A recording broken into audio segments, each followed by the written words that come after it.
Let's bring in Ric Bucher as we have the potential of the NBA season, at least the basketball version on the floor, ending tonight.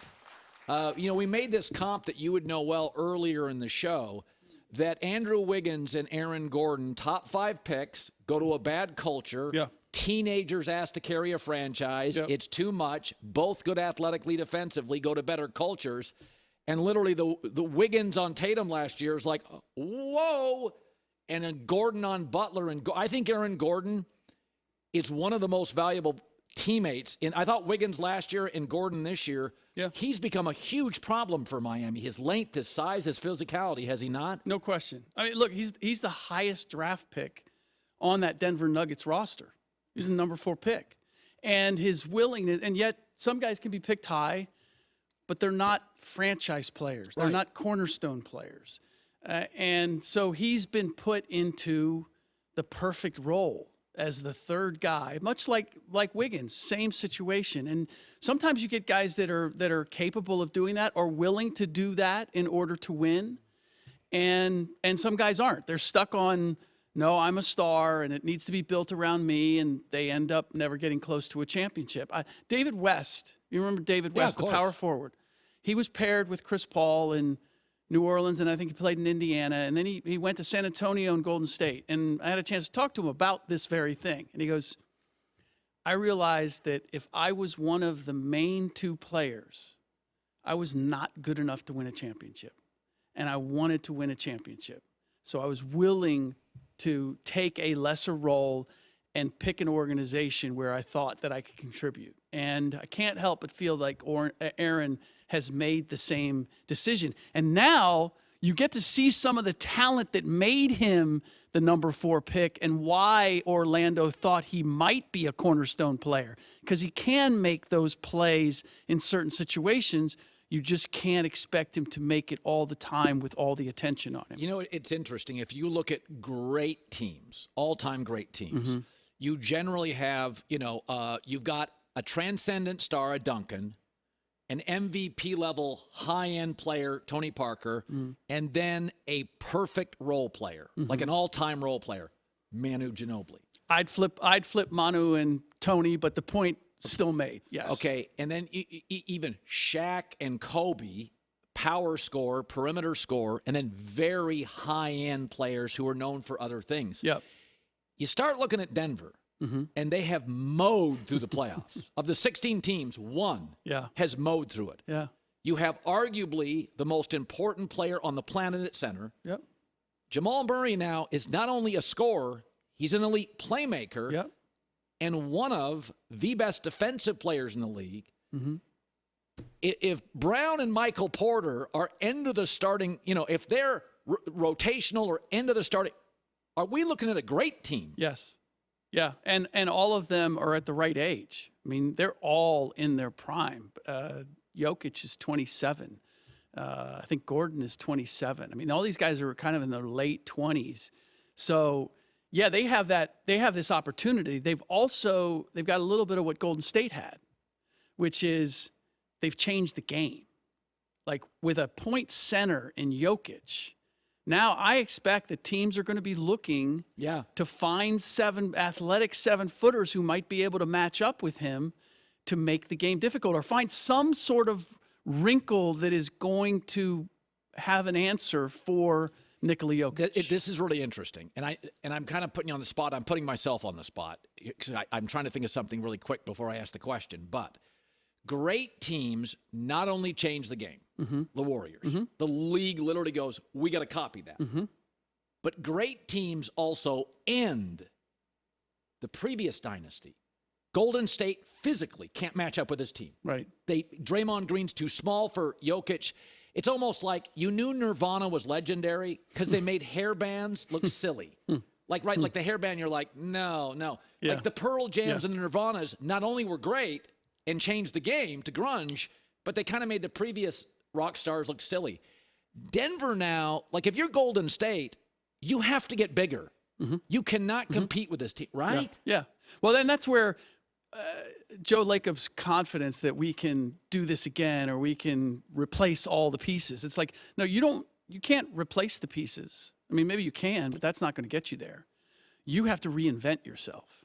And I just don't think that there's enough credit given to how lucky the Warriors were that everything came together the way it did. They didn't construct Draymond, Clay, and Steph with an overview of what they were going to become, that they were going to become the great small ball team. Right. I mean, they signed DeAndre Jordan, if I'm not mistaken, to an offer sheet, Yeah, right? right? They went after Tyson Chandler, and Tyson Chandler's, nah, you guys aren't good enough So they for were me, going to right? go big. Yeah, they went after Dwight Howard. I mean, they tried to do that. They tried to hire Stan Van Gundy. I think, in fact, they offered him the job. So this idea that that there was some master plan to get Steve Kerr and like all of that, no, it came together, and it was a very unique combination. And I would say in some ways, the same with the Nuggets. Like, they didn't know what they had in Jokic. They didn't know Gordon would be this They didn't good. know Aaron Gordon would accept this role. I read one of the assistant coaches saying, we knew he was good. We had no idea it was this good. Yeah, here's the biggest thing. When your top pick, when the number 4, not your pick, but the number 4 pick in a draft, drafted higher than anybody else, lottery pick, says, I'm willing to be a defensive stopper. I'm willing to play a role. That was Wiggins. I'm willing to come in and do this. The message that sends everybody else is as powerful as Kobe going to the Redeem team and going, hey, no, you know what? Don't worry about getting me shots. I'm just going to defend. And everybody's like, what? Oh, this guy, all he cares about is winning.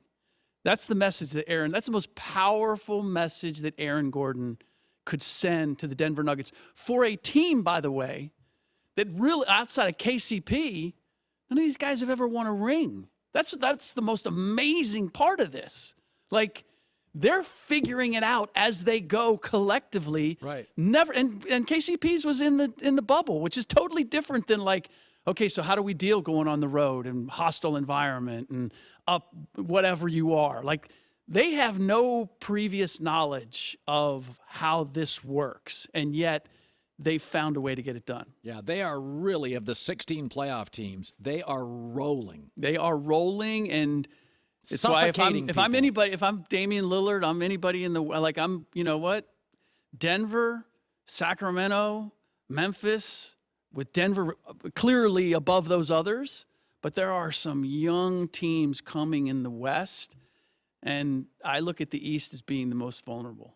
Yeah, it is interesting when you look at the great teams all time. They not only excel, but they make the previous dynasty look small, fragile, misguided, poorly constructed. Yep. I look at Golden State against this team, and I'm like, oh, it's not close. Yeah. Like that. None of your tricks work against this team. It's the chemistry of this team. Like, everybody is happy in their roles. Nobody's, even Michael Porter Jr., who has struggled, right?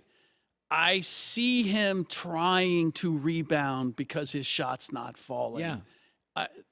You can't put a price on guys that are willing to put their egos aside and say, how can I help us get there? Yeah. I want to talk about, I said this, Chris Paul makes $5 million a year with State Farm, $8 million a year Jordan Brand, made $360 million or close to it with money. Mm-hmm. He's becoming the best guy never to win a title. And when I hear Woj say it's the Warriors are in the conversation, or I hear somebody say it's the Lakers, and people say, well, you can get him for a steal. Yeah. I don't buy that. Yeah. The idea the Lakers would say, we're going to pay you nothing, come off the bench. Not going to work. Yeah. But I don't think those fit. I think Phoenix, actually, if he came back at a reduced role, it fits for him. Mm-hmm. I think Phoenix is perfect. They don't, you know what? He's not a great defender anymore, but they've got a rim defender. You can go find somebody in the market. When you hear the Chris Paul stuff, it feels like, I want to say, Chris, you made enough money. Yeah. And you made $500 million or close to it. Whatever you made, $400 million. Yep. Go choose the team, the roster that needs you, not the brand play, the Warriors and the Lakers. Yeah.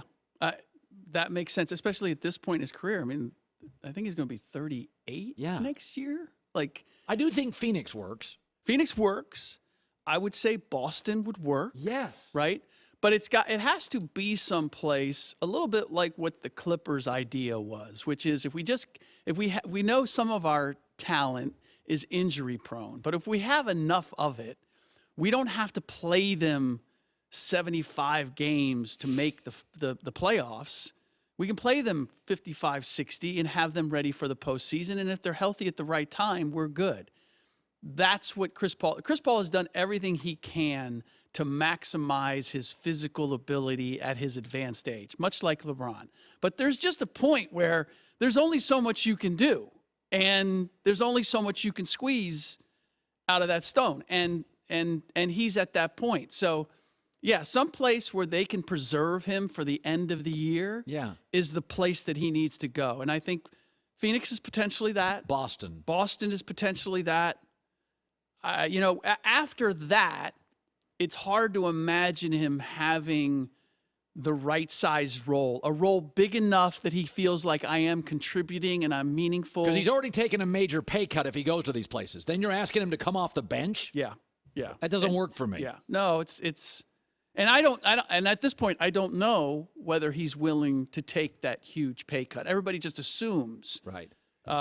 We will see. He's going to no matter what, because he loses half of his salary that he was due this next season. One of the only advantages in any sport to getting rolled, like in a finals or a big conference finals. Now, Boston didn't get rolled, so Boston's probably telling themselves, the Celtics, let's bring it back. Yep. But when you get like Milwaukee, oh, my God, rolled early. Yeah. We got to rearrange the deck chairs. Yep. Miami's getting rolled here, and they're shrinking if they lose tonight. And the one thing that feels really obvious to me is I love their defensive guys. I love their culture. Yeah. They need a shooter. Yep. So the Dame thing works, right? I the more I thought about it, the more it's perfect for both ends. And I have been one who has said both ends. Yes, because I've said that Damian shouldn't have to go ring chase. If he didn't want to ring chase, if he wants to stay in Portland, people don't understand how much he's giving up if he leaves Portland to go to the Lakers or Philadelphia right. or some of these other top teams. But if he goes into Miami, no one's going to dispute that he's the biggest star on that team. That's the benefit of what's happening with Jimmy Butler right now. Like Damian doesn't lose the opportunity to be number one. Because that's what he has in Portland. Whatever Portland's, you look at what he's paid, the endorsements he has, the shoe deal he has. It's requisite with guys like, well, it's greater than Devin Booker, Karl Anthony Towns, Paul George, guys who have basically done as much as he has, but he's done it and gotten all the credit because he's been the guy in one place doing it. So the reason that it works for Portland is because he's going to make $50 million each of the next 2 years, and an average, I think, of like $60 million the 2 years after that. Again, I mentioned all those teams in the West.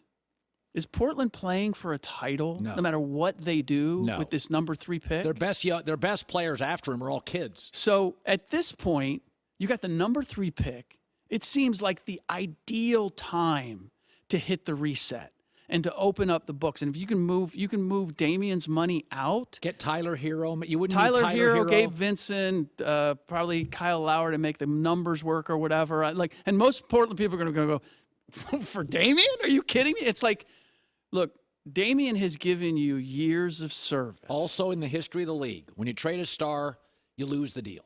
So, you do. Yes. So yes. The best you can hope for is the number 3 player becomes a star in 4 years. Yep. But in the short term, you always lose the deal. Yep. Long term, you have a chance to make it up if draft picks hit. Yep. And the other part is you do a solid by Damian. If this has Damian saying, I want out and I want to go to Miami. Yeah. Then you can make that work for less. And I think Portland would have to do it. If Miami did that. People in Portland right now are pulling their hair out, man. They're going insane. You don't have to give up your 3 pick. Tyler Hero is a shot maker. You've needed a wing forever. Go get one. Yep. There's ways to make this less painful. Yep. And again, if the number 3 player becomes Scoot Henderson. Yep. You got your point guard for the future. Yep. So you'll lose for the first 2 years of a trade. You can win year 3 on if the draft picks hit. Yeah, and look, if you're, looking at the West, I talked about how strong it is at the top, but the rest of it's soft. You can still make the playoffs with a young aggressive team. Again, like you get that money off of your books, and you can turn the page, and the expectations are reduced. And again, the bottom line is, like, are you going to get any further with Damian at this point? No. So, turn the page, move on, and do right by a guy who's done right by you. If Miami went and got him, I put him right at the top. so I think we all do. Yeah. I think everybody kind of feels like it's exactly what they need. Yep. The standards are high. Dame's a world-class guy. He is what they need. And by the way, you got a couple of young shooters that you probably don't want to resign that would make it work. Well, not only that, but the East. I mean, look at Boston. So if I think Miami they're made flawed. the move, Yeah. does Boston stay put? That's a great question. Because Miami That's is a great question. absolutely better with Dame. I would say no, they would not. They would do something. Now, they might not do something right away. They might wait till the trade deadline. But Brad Stevens has demonstrated that he's reluctant to change any. I'm gonna add pieces to my roster. I'm gonna add pieces to my coaching staff. Like, I'm gonna patch what I have as opposed to rip something off and replace it. So in most cases, I would think you would have to have an answer. But I would not be surprised if Boston didn't. But Milwaukee needs to do something.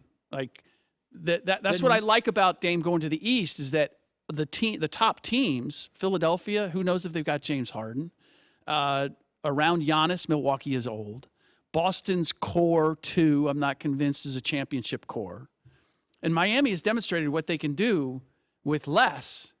Man, I just think if you add Damian to that, who fits their culture so perfectly. Yeah. And his weakness can be masked. He's not a good defensive player. That's okay. Butler and Bam are. Yeah. That's not their issue. And it's not for lack of effort. I would imagine Miami will make him a better defensive player. Ric Bucher, I was going to call you for cigars last night. I was sitting there at 5:30, and I didn't go to the wine auction with old bougie guy over here, so I thought, I want to have cigars. I was going to make a cocktail, call you over. And then I'm an idiot because we can't tonight because we need clarity to watch the game. Yes. Tomorrow night. The Herd Grotto. We're on. What you're firing up the grill? I'll fire up the grill. I'll provide the cigars. Really? Yeah. No, I'm going to go all in. If you didn't live down there in Bougieville, I live up here with the regular folks. Did you just say the Herd Grotto? Yeah. The last time I heard Grotto was associated with the Playboy Mansion. Well, is there something popping off that I need to know about? It has nothing to do. It's not similar to that, I can assure you. Of all the grottos, that's the one that's least like my house.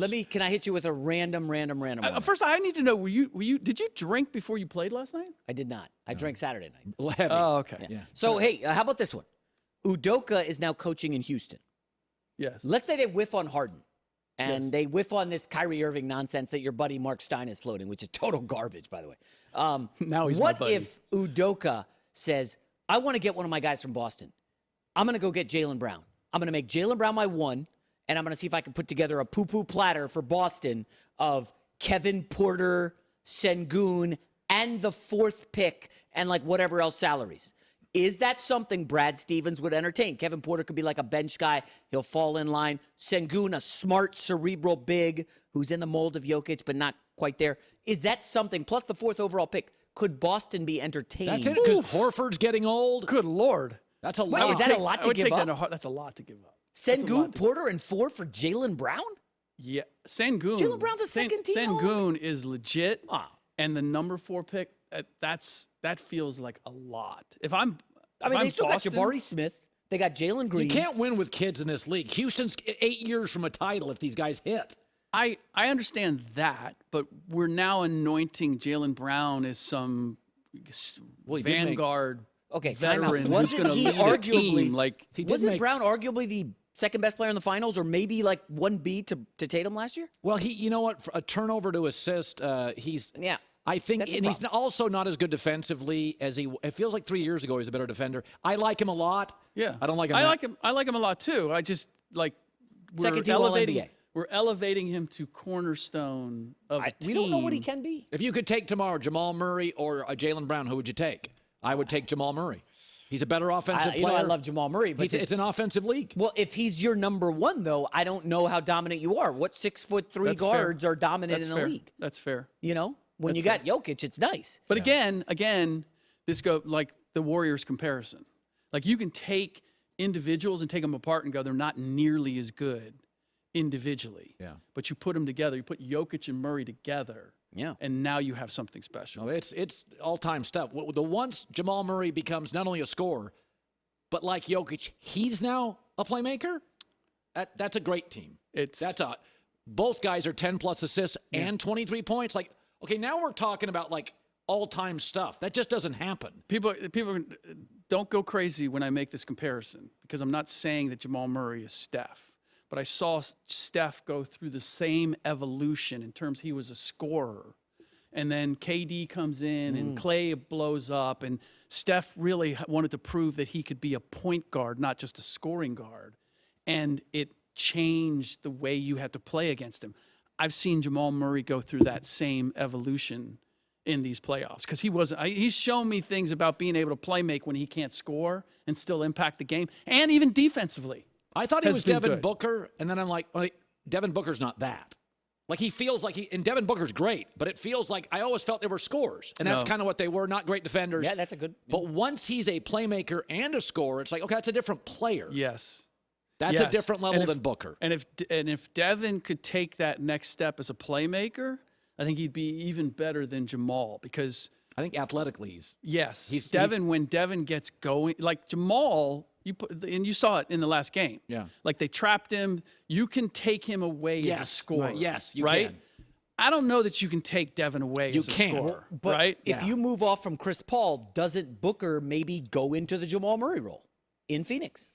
I don't know Frank Vogel's history. Does he want like the big combo guard? Or does he like a pure point guard to run the show? The league is moving more into a positionless league it has for 10 years. I mean, Austin Reeves isn't a pure point. Lakers love him. He's a guard. Yep. He just can do off ball, with ball. He's just kind of a guard. Yep. You have to be able to do both at a high level for your team to go someplace. All right. Tomorrow night, the Grotto. Set. I can't wait to find out what kind of cigars we're having. Oh yeah, we don't like your wine auction. We don't do second tier. I'm out on tomorrow, guys. Sorry, I have to take out the trash and fold laundry. So.